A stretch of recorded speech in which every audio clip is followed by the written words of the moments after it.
What are the most common signs of infidelity? Which ones do you know? There are quite a few of them, but the problem is that many of them may not arouse suspicion. My wife began to be active in the bedroom, which at first caused me positive emotions, but over time I realized what was the matter, and I began to think about how to punish the scammers. The details of how my wife Arlene and I came together, along with our personal backgrounds, hold little significance in this narrative. Detailed physical descriptions are also unnecessary. All the essential background to grasp the pertinent information can likely be condensed into a few paragraphs. At the crux of this story, both Arlene and I, Austin Weston, were 33 years old. We had been married for 11 years and shared two daughters, Justine, aged 8, and Sybil, aged 6. Arlene and I are marginally above average in appearance, height, intelligence, and fitness. Though we're not exceptional geniuses, actors, or models, we are lucky because we have regular and good bed intimacy. Arlene worked as a corporate attorney, specializing in contract negotiations while also versed in trusts, wills, and estates. Meanwhile, I held the position of vice president overseeing purchasing, including equipment, for a small publicly traded company. My sister Jen, her husband Bill, and their fraternal twin daughters Kate and Beth, aged 7, resided approximately 4 miles away by road, or 1 mile in a straight line, due to a large park and forest preserve in the vicinity. Our children and their cousins shared a close bond and attended the same school. Despite not knowing Bill well before he began dating Jen, and subsequently marrying her 6 months later, he had since become my closest friend. Arlene had a distinct habit when it came to managing finances and saving money. She firmly believed in investing in jewelry and art. Her common argument was that gold and platinum jewelry and artwork are investments that you can enjoy while they appreciate. While I dabbled a bit in the stock market, the majority of our savings went into jewelry and artwork, both for her and myself, including paintings and a few sculptures. We also encouraged our relatives to gift jewelry and art to our children, and we often gave them such gifts as their main presents for birthdays and Christmas, along with toys, games, books, and clothing, of course. Given the significant value of our jewelry and art collection, we installed a sophisticated security system. This included electrically powered sensors for our 12 most valuable paintings and 2 most prized sculptures.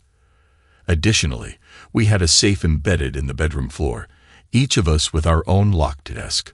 Arlene held the sole key to her desk while I had mine, and she possessed a key to the safe, with the only other copy stored in our bank safety deposit box. To ensure an uninterrupted power supply to our sensors and security system, we had both a backup generator and battery backup in place, providing double redundancy. Bill seems to have taken inspiration from our approach, albeit in a slightly different direction.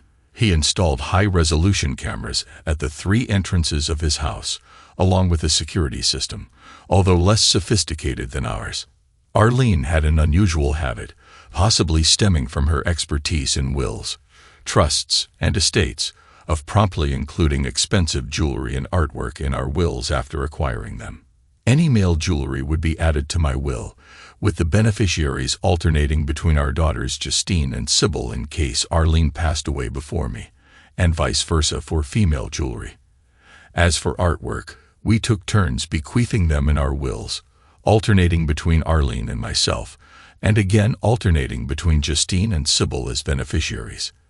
This practice effectively designated some assets as mine and some as hers, as you can only bequeath what you own outright. From my point of view, everything went smoothly until one Thursday evening. When I got home from work, I found Arlene there, but there were no children. We were enjoying the candlelit dinner. Arlene was dressed in a revealing outfit and greeted me with a kiss when I showed up. "Where are Justine and Sybil?" I asked innocently. "Jen and Bill kindly sheltered them for the night, and tomorrow they will be taken to school." They were thrilled when I mentioned they were having a sleepover at Kate and Beth's. Arlene replied with a mischievous smile. "What are we going to do without them?" I joked, pulling Arlene to me and passionately kissing her back. "We'll figure something out," she replied, snuggling up to me. After a delightful, fun, and relaxed dinner, we decided to listen to some CDs and dance. We mainly focused on practicing the steps of slow dancing, which we learned in dance lessons on weekends, and enjoyed relaxing at home for an hour without taking off our shoes. However, when Arlene began to show me more and more attention, our dancing came to an end. I carried her upstairs where we got into bed. My wife gave me the best bed intimacy in my life. What I experienced that night cannot be expressed in words. "Did you like it?" "What is it?" she asked. "Does the Pope poop in the woods?" I replied, still reeling from the experience, but I managed to make her laugh. We went to bed, but Arlene wasn't done yet. In the middle of the night, she woke me up again, and it all happened again. Remembering this incredible experience, I can't help but recall the moment when I realized that life was about to take an unexpected turn. In the midst of our entertainment, a thought popped into my head. What did this mean to us?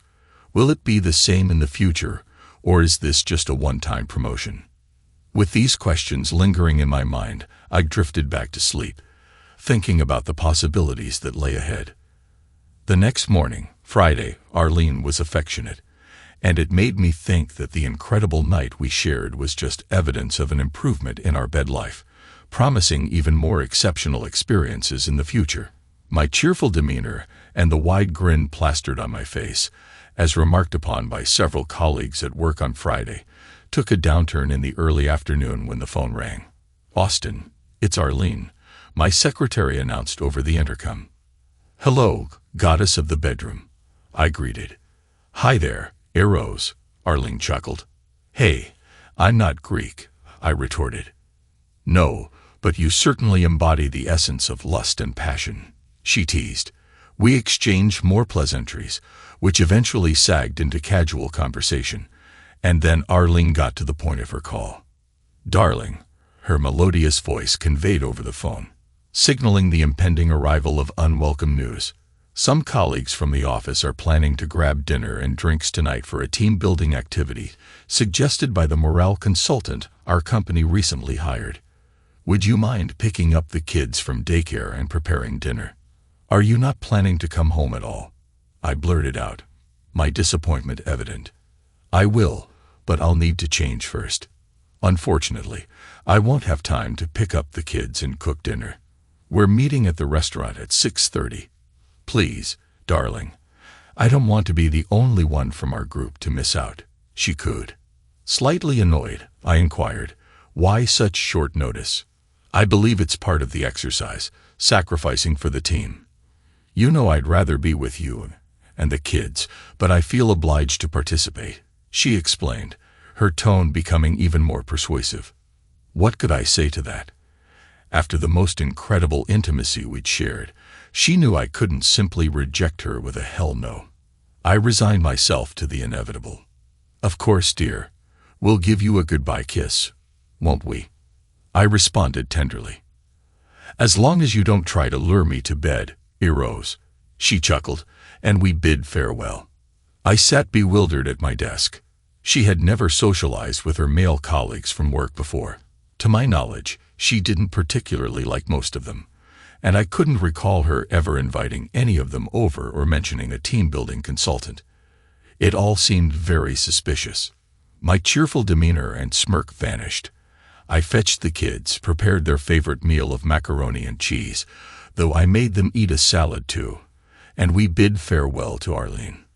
We couldn't give her a proper kiss. "Don't smudge my makeup or crease my dress," she giggled as she lightly kissed us on the cheek. "That attire doesn't scream team building," I muttered to myself, unless the objective is something else entirely. When Arlene returned home that night, I noted the time. 1:02 a.m., hardly indicative of a simple dinner and drinks. I pretended to be asleep to avoid a confrontation. She slipped into bed wearing what seemed like an ordinary negligee and spooned me, a fact confirmed the next morning. There was no intimacy on Saturday night, but we did engage in our usual routine on Sunday and Tuesday nights. My pleasure decreased with every Thursday and Friday night when I went through the same routine. It's not that I don't appreciate the incredible bedtime intimacy of Thursday nights. Friday has become synonymous with a large number of team-building events. During the second Friday outing, she returned only at 1:22, and on the third at 1:51. By the fourth Friday evening, I had reached my limit. Despite the pleasure she gave me on Thursday, I couldn't help but notice the emotional detachment. While Arlene was getting ready on Friday, slipping into a sleek outfit I hadn't seen before, I expressed my feelings plainly. "Arlene, I really dislike this habit of going out on Friday nights." "Now, dear, I've already explained the importance to you numerous times," she replied, smoothing her dress over her hips as she gazed into the mirror. "I'm sorry, but I find it hard to believe that you're getting home at 11:30, the time she claimed to have returned on the previous 3 occasions, after just dinner and a few drinks. I'm very suspicious, and it's tearing me apart." "Now, Austin," she said firmly, "you have no right not to trust me. We've been married for 11 years, for God's sake, and have 2 kids. Do you really think I'm out there doing something improper?" "I don't know, but what I do know is that something feels off about all of this," I responded. The conversation grew more tense as it continued. Finally, after giving the kids a perfunctory kiss on the cheek, she headed for the door. "I'm pleading with you for the sake of our marriage not to go," I said. "Look," she said frustratedly, "I can't back out now. I've become the joke of the company. Let's discuss this tomorrow, and I'll address all your concerns, or even tonight if you stay up." "So you expect me to just endure this?" I retorted, my tone sour. "Sweetheart, you know if we split up, I'll get custody of the kids, the house, and child support.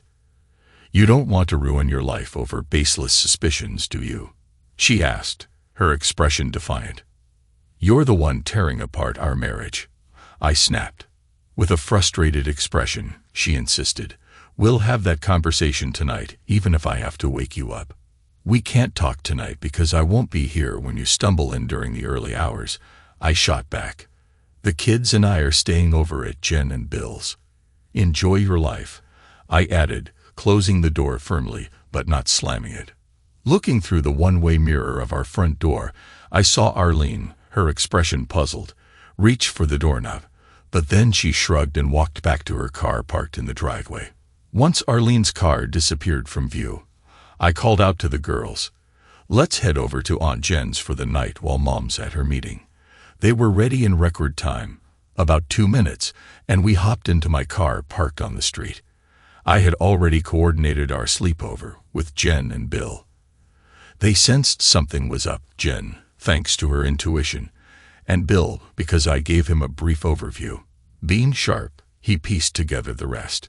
After ensuring the girls were asleep, or at least quiet, by 11, I dashed out to my car for a bottle of pills, returning to the house by 11:02 p.m. The car was strategically parked within view of the front door security camera, time stamping its presence. Around 3:30 in the morning, I was abruptly awakened by the ringing of my cell phone. "Hello," I mumbled, checking the time on the alarm clock beside my bed in the guest room, which showed 3:29. The voice on the other end sounded frantic. "Austin, where are you?" it exclaimed. I recognized it as Arlene's. "I'm at Jen's house, as I mentioned earlier. Why are you calling me at this ungodly hour?" I replied, annoyance creeping into my voice. "Austin, something terrible has happened. We've been robbed," Arlene sobbed. "They took all our valuable art and jewelry." Quickly activating the recording app on my iPhone, I asked her to repeat the details. "Why didn't you call me as soon as you found out?" I demanded. "I tried," she cried hysterically. "But I only got home 15 minutes ago. The house was pitch black, and I had to use a flashlight to navigate. Why the hell were you returning from a team bonding event at 3 in the morning? And what kind of bonding were you doing? Who was on top?" I spat out, trying to convey my anger. "Well, time just slipped away from us. We can discuss that later. Right now, you need to come home." Arlene's emotions were in turmoil. "Good grief. Fine, I'll be there as soon as I can. "Let me get dressed," I grumbled, hanging up. I went to the restroom, got dressed, then headed out to the car, driving for about 10 or 12 minutes to reach the destination, when Arlene greeted me at the front door. Her makeup was streaked from tears, and she held a flashlight. As she moved towards me with open arms, I halted her with my outstretched arm and interrupted sharply, asking, "Did you check the circuit breaker, Arlene?" "I don't know where it is," she sobbed. "Get out of my way," I shouted, swiftly passing by with my own flashlight. Passing her, I inquired, "Did you call 911? "No," she replied sheepishly. "Well, what are you waiting for?" I snapped. I observed her retrieving her cell phone from her purse as I hurried past. In the basement, I discovered the main circuit breaker switched off, the backup generator in the same state, and the battery backup disconnected. Additionally, the phone line, crucial for the security system, was unplugged. I activated the switches, turning them on, and then reconnected the battery and phone line. All seemed to be functioning perfectly, as alarms indicating the theft of numerous art pieces blared. Disabling the security system, I entered the code at the front door console. Answering the call from the security company, I provided the password and confirmed it was a false alarm.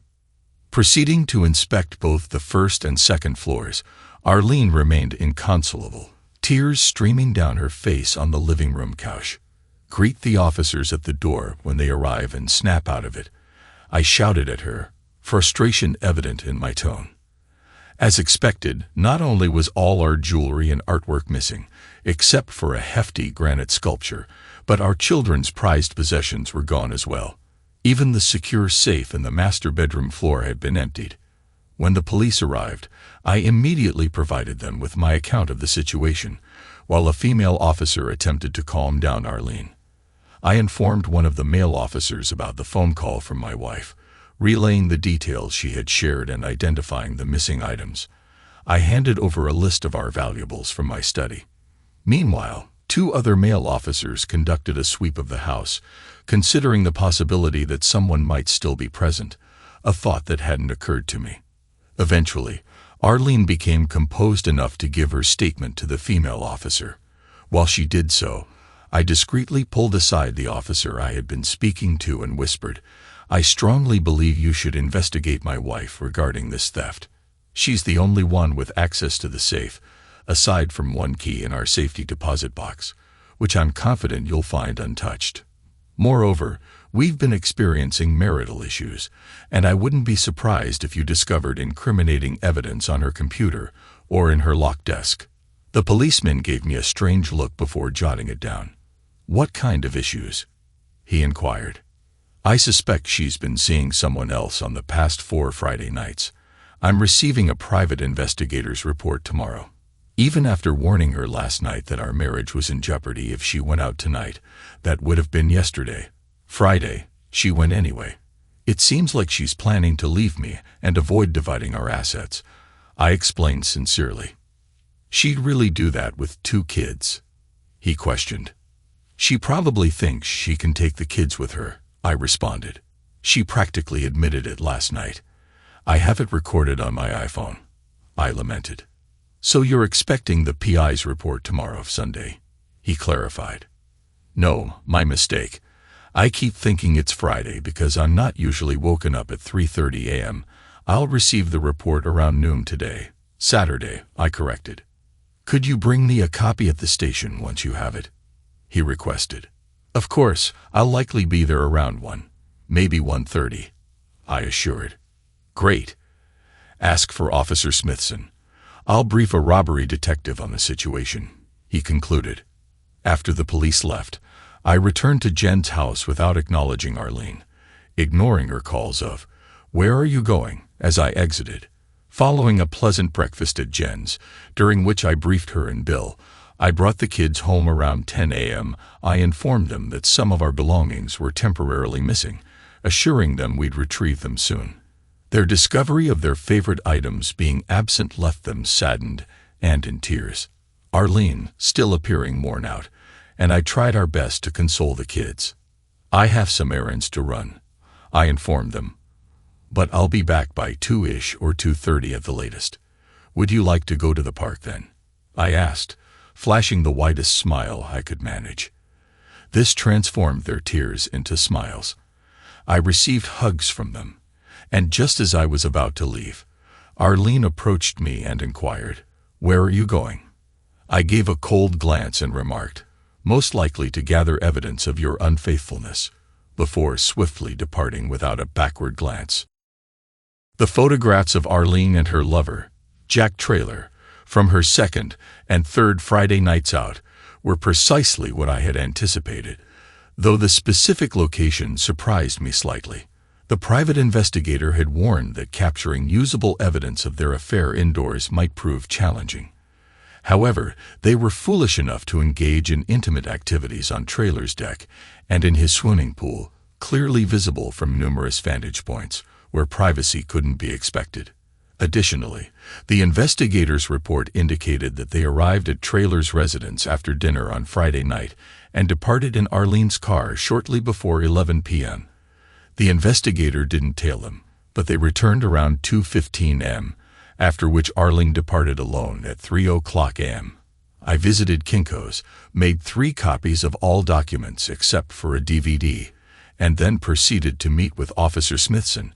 Arriving around 1:15 p.m., he promptly introduced me to Detective June Grayson, a robbery investigator who was as attractive as the female cops portrayed on TV, a rarity I hadn't imagined existed in real life. Not only was she stunning, but she was also highly intelligent. After examining the evidence, Grayson spontaneously remarked, "It seems your wife and this Traylor fellow were out during the time of your burglary. Your security system records show that all systems were deactivated at 11:05 p.m. Just to be thorough, where were you at that time?" "I was at my sister's place," I casually responded. "Can anyone there confirm that?"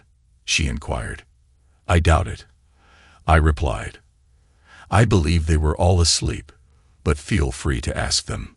Suddenly I had a revelation and exclaimed, "Wait a minute. I think Bill, my brother-in-law, has security cameras, and I remember going to my car at some point to retrieve forgotten pills. Maybe that can help establish a timeline." "Can we obtain the footage from your brother-in-law?" Grayson asked. I chuckled. "I think Bill is pretty tech-savvy. It's probably on a DVD," I said as I reached for my cell phone and called Jen's house. Bill picked up. "Hey Bill, do you have security camera footage from last night?" I chuckled again at his response. "Could you bring the DVD? My apologies for calling it a tape," to Detective Grayson at the local precinct. "She'll explain why when you drop it off. I need to take the kids to the park." "Thanks." I grinned at Grayson and Smithson. Exactly as I suspected, he's well equipped with modern technology and has a DVD. He mentioned he'd bring it promptly. "Unless there's something else urgent you need to discuss, I have to take the kids to the park." "Thank you, Mr. Weston," Grayson replied, smiling and rising to shake my hand. "We'll inform you within the next few days if we require anything further." "I'll be available," I responded, returning the smile and shaking both her and Smithson's hands. "I understand you know what you're doing, but as I mentioned to Officer Smithson last night, you need access to Arlene's computer and desk drawers. I'd appreciate it if you obtained a warrant for those, and mine as well, just to be thorough." Grayson simply grinned. I left the original evidence, including the sole DVD copy of Arlene and Traylor's encounter, at my lawyer's office. He typically works on Saturdays. I instructed him to store it in his safe for the time being. I brought the other 2 copies home, placing one in my desk immediately upon arrival and leaving the other, minus Friday night's report, on the living room coffee table. I took the kids to the park, and despite Arlene's insistence on joining us, I kept myself occupied with the children, ignoring her attempts at conversation. Back home, I involved the kids in preparing dinner to avoid being alone with Arlene. Afterward, I engaged in games and bedtime stories with them before retiring. Descending to the living room later, I found Arlene holding the envelope I had left on the coffee table, her complexion drained. "Austin, we need to have a serious conversation," she began, her voice strained. "Why?" I responded, feigning confusion. "Will talking change the fact that you cheated with Trailer?" Snatching my car keys, I exited, tuning out her protestations. "You know it's a no-fault state, and I'll get custody of the kids if we divorce.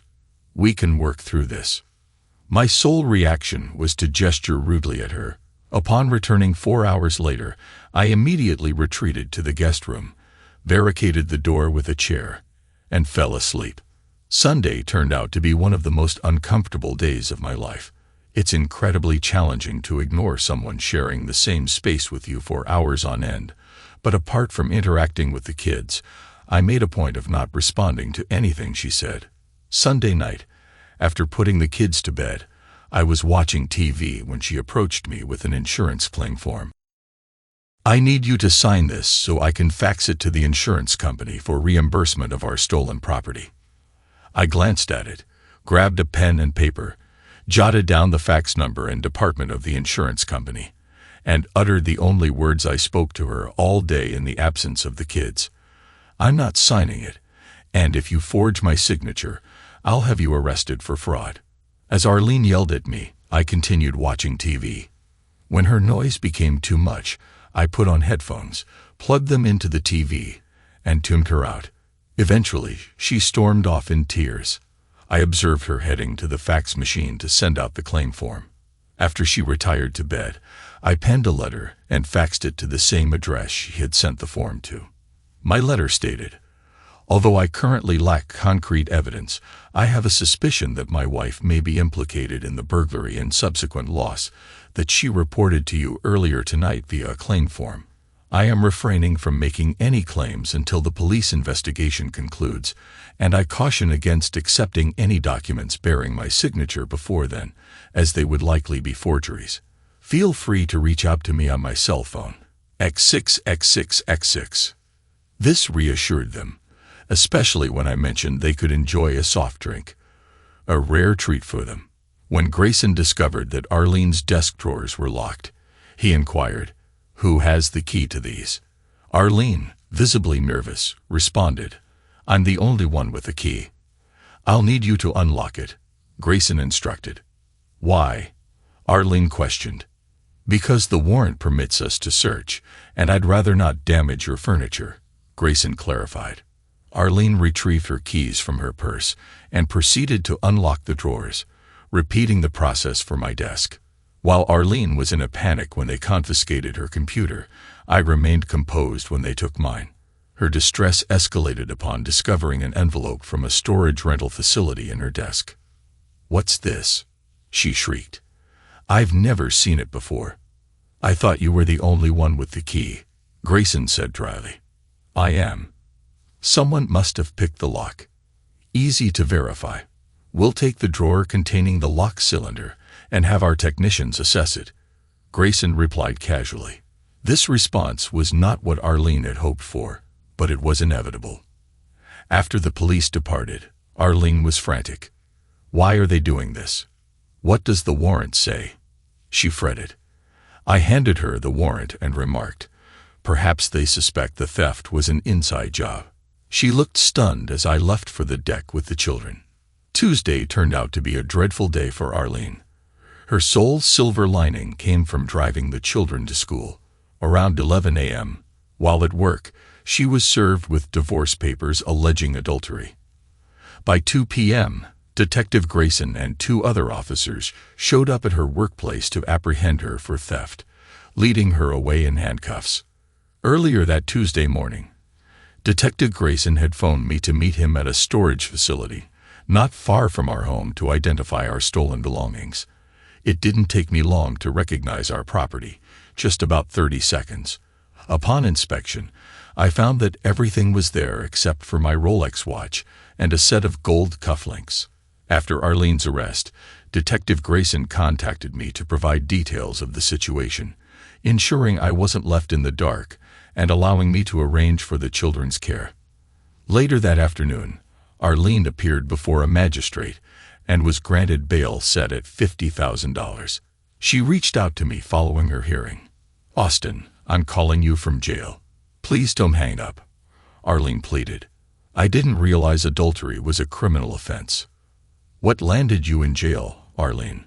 I asked, dripping with sarcasm, already knowing the answer. They're accusing me of robbing our house. Can you believe it? It's absurd, she sobbed. I find it hard to believe. Wasn't it because you were planning to leave me? I asked with a hint of glee. No, that's ridiculous. We can discuss it later. Can you come bail me out? If we both agree to use the house as collateral, I could be out in an hour. Please, Austin. Why not call your lover, Trailer? I'm sure he can assist, I snapped before hanging up, hearing her start to scream. No. On Wednesday morning, my lawyer submitted an urgent request for a protective order while Arlene was still in custody. Whether she failed to contact Trailer or he refused to assist, I wasn't concerned about the reason. My lawyer appealed to the court for the protective order, citing Arlene's alleged theft of my belongings and those of our children as grounds for barring her entry into the house. The judge postponed the hearing until Arlene was released on bail, which reportedly occurred after her parents posted it on Thursday. She was instructed to proceed directly to the family law court for a hearing regarding the protective order. Arlene's attorney contended that she deserved the presumption of innocence regarding the theft charges and had never physically harmed or threatened any family member. Conversely, my lawyer argued that the disappearance of my two most valuable pieces of jewelry suggested a propensity for theft. The judge's decision seemed to compromise between the two arguments. We acknowledge the presumption of innocence. However, Mr. Weston retains the right to ensure the security of his property. Consequently, Mrs. Weston may return to the marital home during the ongoing divorce proceedings, but she must wait until Saturday to do so. During this time, Mr. Weston is entitled to have any room in the house secured with a new lock to which Mrs. Weston does not possess a key, and she is strictly prohibited from entering that room. The court must be notified of the designated room by Monday. Any other matters? I pressed my lawyer for another condition. Your Honor, my client insists that Mr. Trailer, the individual with whom Mrs. Weston is involved, be barred from entering the Weston residence or having any contact with the Weston children until the divorce proceedings conclude, he stated. I won't bring him around or involve him with the children. Arlene shouted, rising from her seat, surprising both her attorney and the judge. Mrs. Weston has assured that she won't, which should suffice for you, Mr. Weston, the judge remarked. Although tempted to express my disbelief with an expletive, I managed to restrain myself. I arranged for Lowe's to install a new door to the master bedroom and reinforce its frame. Additionally, I had a sophisticated lock fitted, one that was nearly impregnable. All of Arlene's belongings were relocated to the guest room. Arlene returned home on Saturday morning. The children were happy to see her, but I mostly kept my distance, only interacting when necessary for child care to avoid upsetting them. Arlene wanted to discuss things. I told her we could talk on Sunday night after the kids had gone to bed. We spoke in the den with the door closed to avoid disturbing the children. After an uncomfortable silence, I urged Arlene to start the conversation, since she was the one who wanted to talk. Well, Austin, I can't help but suspect you're involved in this theft, she began before I interrupted. Whoa, I was expecting an apology for cheating and hurting me so deeply, Arlene. But I suppose that's not on your agenda, is it? I said sarcastically. Austin, once you calm down, we can discuss rekindling our love and putting aside talk of divorce. But I need to resolve my legal issues first, she said. Arlene, let me be crystal clear, even for someone as self-centered as you. There's no talk of divorce. I'm filing for divorce, plain and simple. It's over, I asserted firmly. But Austin, she began to plead, and I cut her off again. This conversation will only be productive if you're willing to hear and accept my terms, I said forcefully. Are you ready to listen? She nodded. I will amend the grounds for divorce to irreconcilable differences. I'll seek sole custody of the children, but you'll have unrestricted visitation, alternating major holidays, and 2 weeks in the summer, provided they're not exposed to any other man, unless you're married to him. Our assets will be divided equally, with you responsible for child support for 1 child and half of the mortgage payments. Once Sybil turns 19, we'll sell the house and split the proceeds.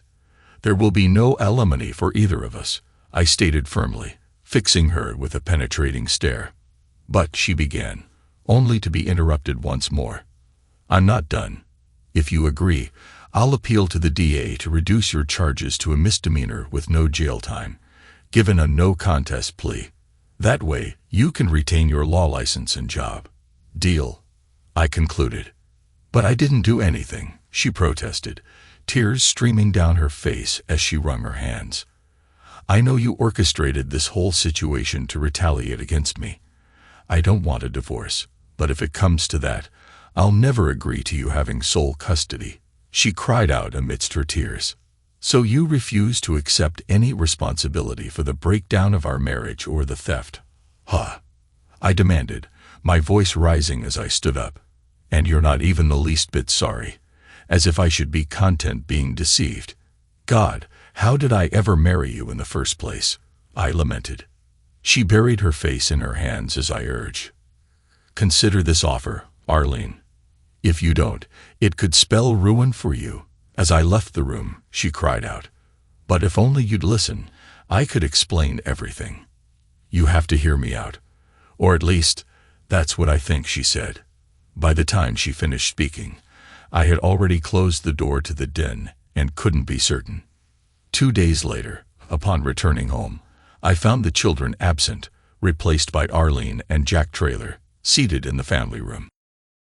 What the hell is he doing here? I shouted at Arlene. You promised the court you wouldn't bring him around. Austin, you need to hear us out, she pleaded. Once you listen, he'll leave and never bother you again. Get out of here, Traylor, I thundered. He rose with a mix of aggression and supplication in his eyes.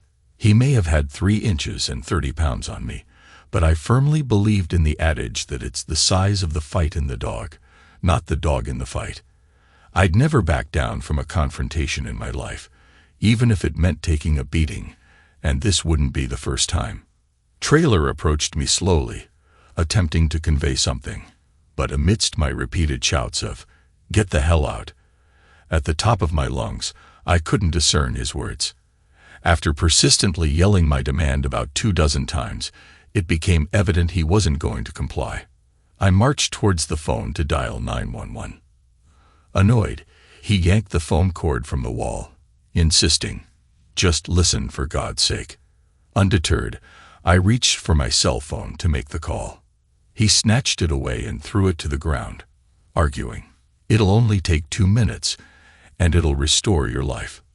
As I headed towards the garage through the kitchen, he grabbed my jacket, but I wriggled free and dashed out.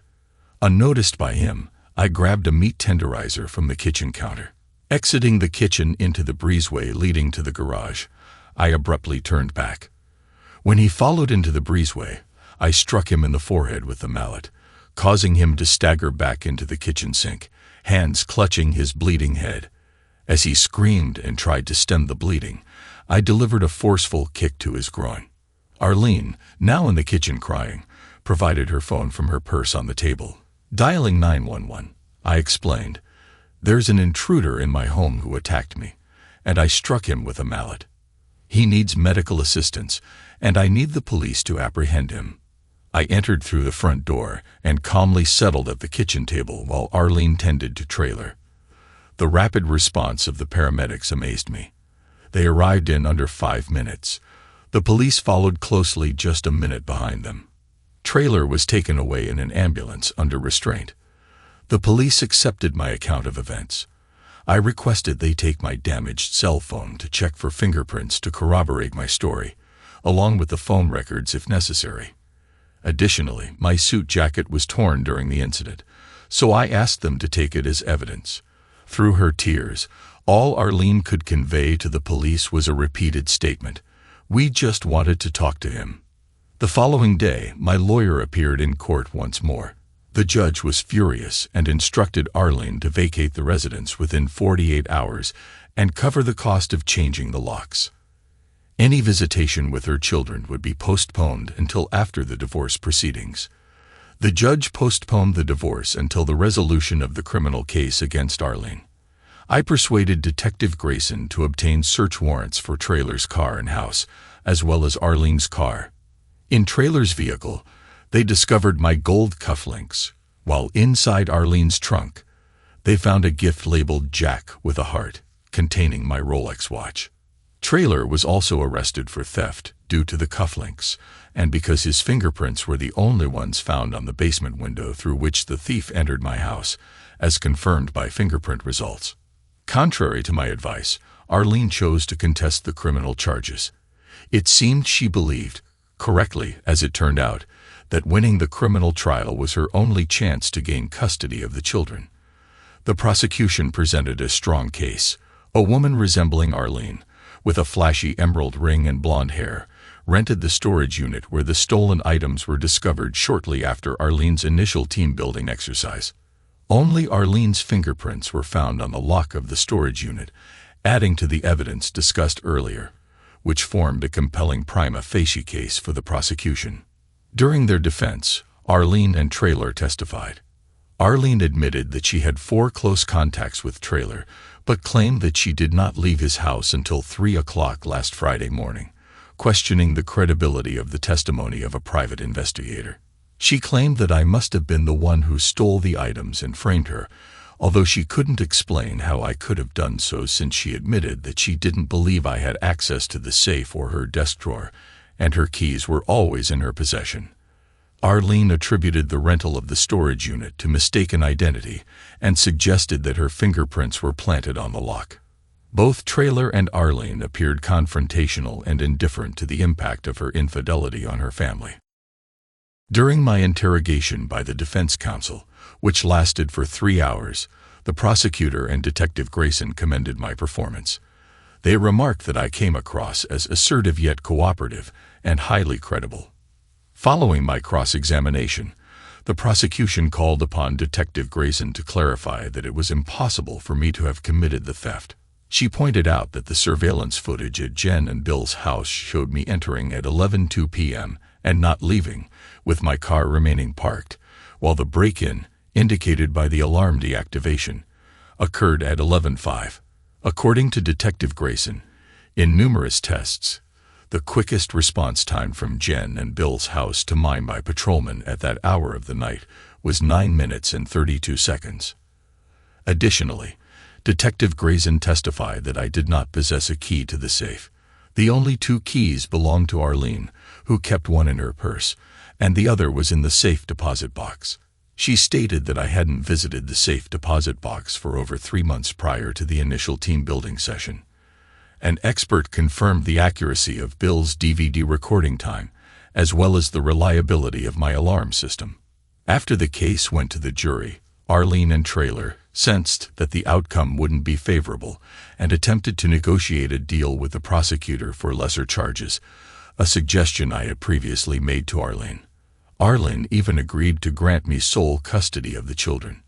When the prosecutor sought my opinion, I deferred to her authority but expressed my inclination to let the jury decide, considering the expenses and troubles of a trial. Ultimately, the prosecutor followed through with a trial, and the jury returned a verdict in less than 2 hours, finding Arlene guilty on all counts, including theft and insurance fraud, and Traylor guilty of theft and assault. Arlene received a 3-year jail sentence along with 5 years of probation, and the Bar Association initiated disbarment proceedings against her due to her felony conviction. As Traylor had prior misdemeanor convictions, and his assault on me was deemed a special circumstance because it occurred in my home, he was sentenced to 4 years in jail, 5 years of probation, and ordered to compensate for the damages to my cell phone and suit jacket. After the criminal trial, the divorce proceeded effortlessly. Despite Arlene's attempts to plead her case through her attorney while she was incarcerated, they were disregarded. The marriage ended due to her adultery. I gained full custody of the children, provided child support for 3 years, and extended it upon Arlene's release from prison, along with acquiring the house. Our remaining assets, excluding Arlene's legal expenses, were divided equally. She was also obligated to cover my attorney's fees. Exiting the courtroom with my brother-in-law and closest friend Bill, he wore a satisfied grin. "What's making you smile like that?" I inquired. "Come on, Austin, spill the beans. How did you manage it?" he eagerly asked. "Manage what?" I chuckled. "What I didn't tell Bill, but will share with you, is that I orchestrated the entire theft scheme. I was immediately suspicious of the team-building excuse from the start.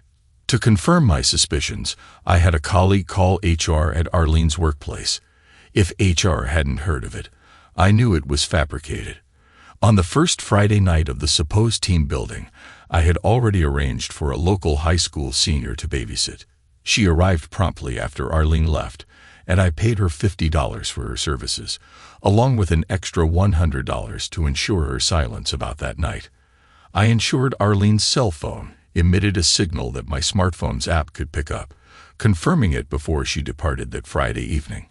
Once the babysitter arrived, I used the app to track Arlene's whereabouts.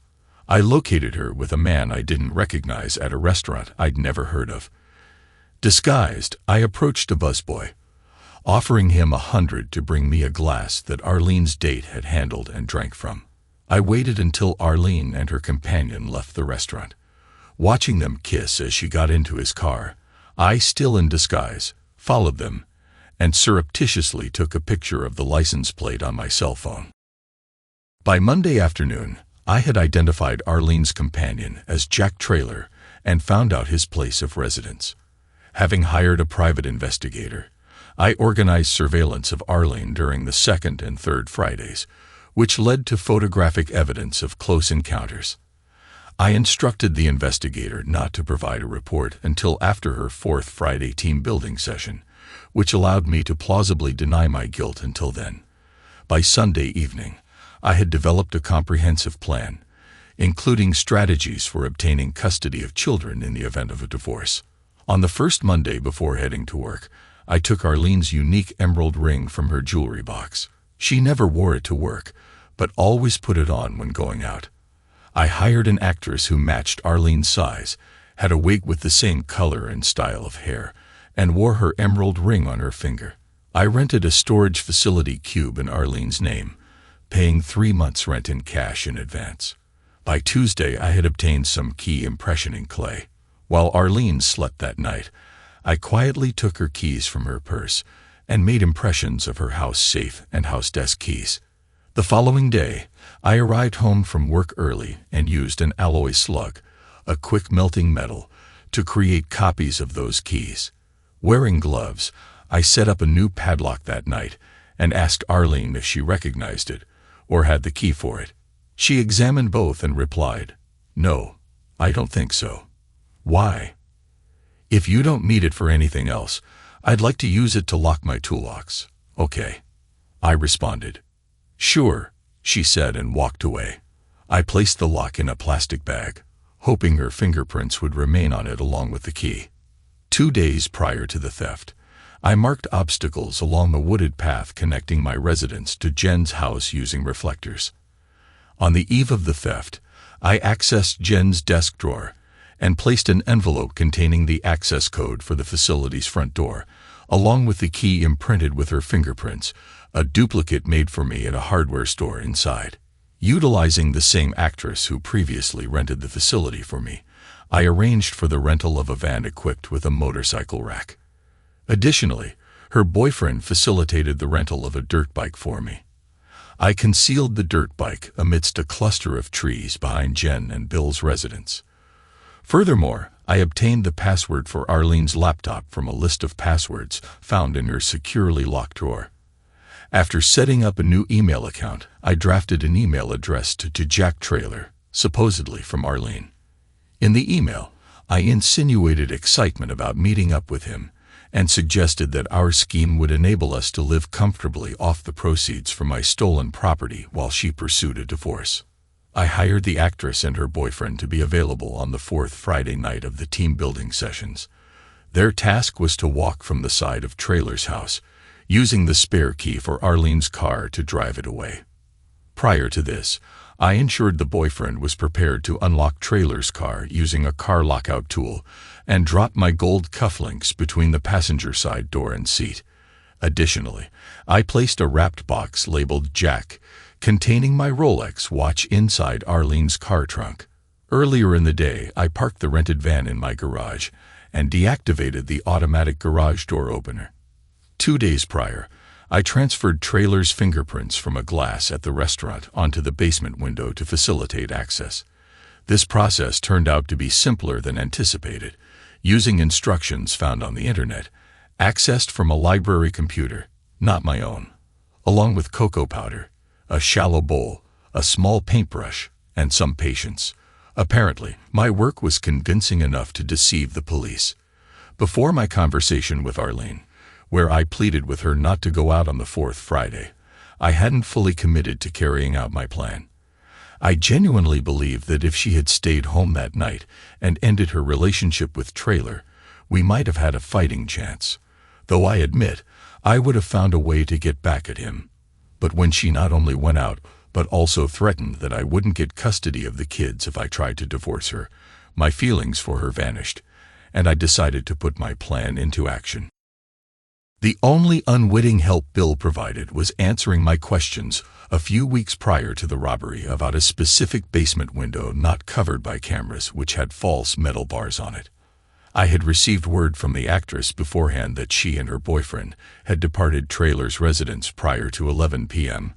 Since it was a warm night, Trailer had left several windows in his car open, thus obviating the need for her boyfriend to forcibly enter the vehicle to retrieve the cufflinks. Upon my return to Bill's house from my own car at 11:02, I had already accessed the concealed basement window. Swiftly exiting, I dashed to the dirt bike, traversed the woods at speeds exceeding 40 miles per hour, relying on the reflectors to alert me to any obstacles. Arriving at my house, I targeted the basement window, which I had previously disabled the alarm for, and planted Trailer's fingerprints. Wearing gloves throughout, I systematically disconnected the phone line, removed the battery, shut off the backup generator, and finally powered down the main switch. I utilized the duplicate key I had crafted from Arlene's to access the safe. With knowledge of the contents' whereabouts and the van conveniently parked in the garage, I efficiently cleared out everything within an hour despite the dim lighting.